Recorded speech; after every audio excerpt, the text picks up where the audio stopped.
society has demanded. They want trust in our forest and our forest management, and they want to have the capability to work with us on what that means. A prime example of this is the wildfires in 2017 and 18. After those catastrophic fires happened, there was huge public outcry that forest management needed to change. And we needed to be thinking about wildfire risk and helping communities prepare for that risk. And that means a different regime. In thinking about this question, I went back and actually reviewed the Forest Practices Board submission to the Forest Range Practices Act in 2019 review. And one of the things that they highlighted is that for over 20 years, they've been identifying a gap in our system in relation to landscape level planning. So I think the benefit and the value of landscape level planning is in filling that gap. I believe that they were right. I think that there's an opportunity for us as practitioners and as for decision makers to be focusing on the right things to ensure that we're concentrating our efforts on landscape level values and filling that gap. The system isn't broken, we're just working to fill a void and fill the gap and to be able to make it better and to be able to engage more people and to elevate our conversations. There's a better way to do it. There's a different way in which to engage. There's a way to look at collaboration at a higher level, and that's the landscape level. I think all of us have a responsibility to change the framework we work within. But I am really looking forward to the day where we can get to a truly sustainable system that's taking care of the land properly. As a professional forester, it will not be a cookbook approach. What will be really interesting and exciting for forest professionals and environmental professionals is that we will be tasked with working together in a way that we probably haven't been for many, many years in British Columbia, in the sense that we'll all have to make sure that we're not just looking at one site and worrying about that only. We're looking at the broader land base. In my mind, the issue that we have at the larger level is that we keep looking for magic bullets. Like, okay, I'm going to make this rule and it's all going to be good now. Well, no, that's not the way it works. The way it works when you're working with land, and we all know this, we don't really understand land that well. So we try some things, we learn from it, and we adapt and we adjust our management and planning. Supported properly by science and supported properly by people who understand operations and what's actually feasible, we can start to build things that make sense. We can look at them on a periodic basis, reasonably periodic.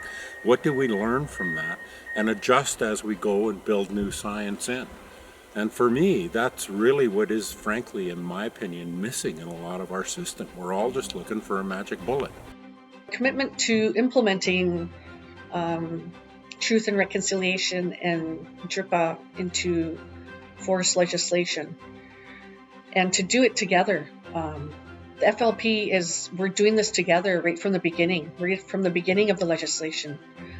This FLP pilot project is allowing First Nations to come alongside the provincial government as they develop the legislation. We haven't had this before. First Nations are going to be able to express their concerns, state their values, and then that'll be right in the front before the engineering, before harvesting, before road building, before site plans, before authorizations. So it's going to be so early in forest developments, and I think that's going to be a really good thing. The forest landscape planning, I think there's a real opportunity to engage at the strategic level with First Nations, which is what a lot of them have been asking for, rather than the consultation stage and the tactical stage, in the sense that, you know, will I get approval or will I get a referral to be able to do this cut block, rather than, you know what, I understand how my traditional territory is being managed now. I have a say in how that's being managed and what's important to us. And we got to change our focus to what's right for the land, and how do we learn how to apply that in a better and better way over time. Once we're all involved in the collective learning process and we're all having discussions and we're supported by proper science and proper wisdom, we all kind of learn together. For me, this is how you work through complexity, is you create a system that helps you to grow and learn and evolve over time. And we've got these vast areas that need to recoup, need to regrow in an era of climate change. So we need to be changing, but thinking about what all the impacts that we're doing on the land base and how we can do things differently to have a progressive approach where we have connectivity for all the different values that we're tasked with managing. It's an opportunity to change how we've been talking about forestry, to talk at earlier stages in planning, and my belief will provide more certainty and predictability for everybody involved. And that we're all engaged not only in just that one part of planning, but the whole thing from the beginning to end, and doing that collaboratively, ensuring that we have a forum in which to build trust and the place where we can ensure that everybody understands what's going on. It's an opportunity in forest landscape planning to work side by side with the nations on what is important and how would we manage differently that would make a difference for First Nations values, and really move forward in reconciliation in forest management. Yeah, forest landscape planning is coming at the right time. The United Nations Declarations of Indigenous People and the provincial government's adoption of DRIPA is a really good time for us to be elevating the conversation. It's a tool that will help forge better relationships with nations. At least that's my hope. And so the opportunity that we see now for being able to look at forest landscape level planning is kind of erasing those boundaries, and thinking about one common way in which to think about a broader landscape, to be able to work together across traditional boundaries, and to be able to think about a values-based system and doing that collaboratively together with our partners. So I'm really excited about that. The big difference that I see between going from FSPs to FLPs is the communication and First Nations values input. First Nations will always have environmental values. First Nations will always have their cultural values, their social values, and their economic objectives.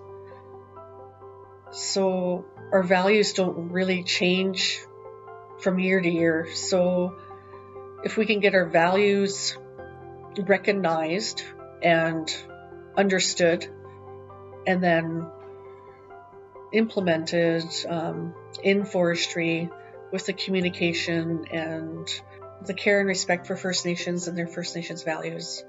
This change is not limited to the forest sector.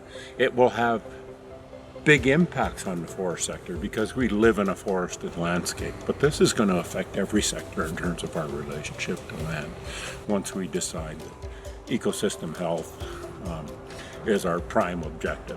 So the advice that I would provide is ask a lot of questions, and don't stop asking questions or getting engaged until you have the clarity that you need. It's an exciting time for all of us, and I think we all as forest professionals in British Columbia, we operate in a world-leading jurisdiction. It's why most of us operate here, because we're excited about our opportunity here as world leaders. This is just the next step in that evolution. The system isn't broken. We're just working to fill a void and fill the gap, and to be able to make it better, and to be able to engage more people and to elevate our conversations. But it's an exciting time to be a forester, so keep asking questions, keep seeking clarity, and ensure you get involved. That would be my advice. Foresters have an opportunity in forest landscape planning to be thinking like entrepreneurs again, and to be using the knowledge that we have accumulated over our years of practice and our years of education to work with society as a whole, to be those entrepreneurs that do the right thing for forest management and our environment.